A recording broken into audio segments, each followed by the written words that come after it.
Budget নিয়ে চরম অস্বস্তিতে রয়েছেন গাড়ি ব্যবসায়ী আর ক্রেতা উভয়ই। কারণ আর কয়েকদিন পরই প্রস্তাবিত বাজেটটি পাশ করা হবে, অথচ অবচয় আর সিসি সুবিধা সংক্রান্ত ঘোষণা পুনর্বিবেচনার কোনো আশ্বাস মিলেনি এখনো। ব্যবসায়ীরা বলছেন, প্রস্তাবিত বাজেটে গাড়ির বিষয়টি সংশোধন না হলে মজুত থাকা প্রায় 20,000 রিকন্ডিশন গাড়ি অনেকটাই অবিকৃত থাকবে। সুবিধা বঞ্চিত হবে বৃহৎ গোষ্ঠী, দেশে আসবে মানহীন গাড়ি, আর সরকার বছরে রাজস্ব হারাবে প্রায় 1,000 কোটি টাকা। পেশায় চিকিৎসক শামীম আল মামুন। গাড়ি কিনতে এসে একটি পছন্দও হয়ে যায়, তবে বাদ সাধে দাম। কারণ বাজেট ঘোষণার পরপরই এ খাতে যে ঊর্ধ্বমুখী প্রভাব পড়েছে, তাতে এক পা এগিয়ে দুই পা পেছাতে হচ্ছে তাকে। বাজেট বা বিভিন্ন ট্যাক্স, বিভিন্ন নীতি নির্ধারণের কারণে গাড়ির দামটা এত হাই লেভেলে চলে গেছে যে আমাদের জন্য, মধ্যবিত্তদের জন্য গাড়ি কেনাটাই একটু টাফ হয়ে যাচ্ছে।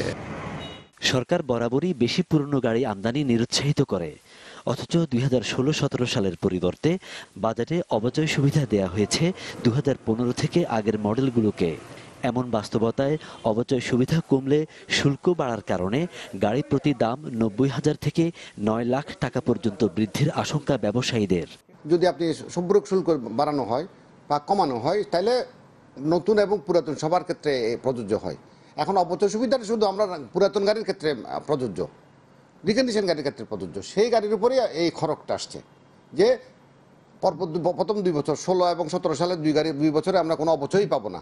এটা হচ্ছে একদম আপনার নীতি বিবর্জিত একটা ঘটনা। নতুন গাড়ির ক্ষেত্রে 8% একটা ওরা ডিসকাউন্ট পায়, সেটাও আমরা পাই না, কিন্তু আমাদেরকে সেটাও দেওয়া হয় না।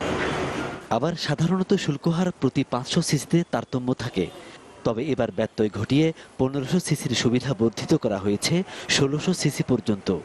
তাতে নিম্নমানের গাড়ি আমদানিতে একটি পক্ষ সুবিধা ভোগ করবে বলে অভিযোগ ব্যবসায়ীদের।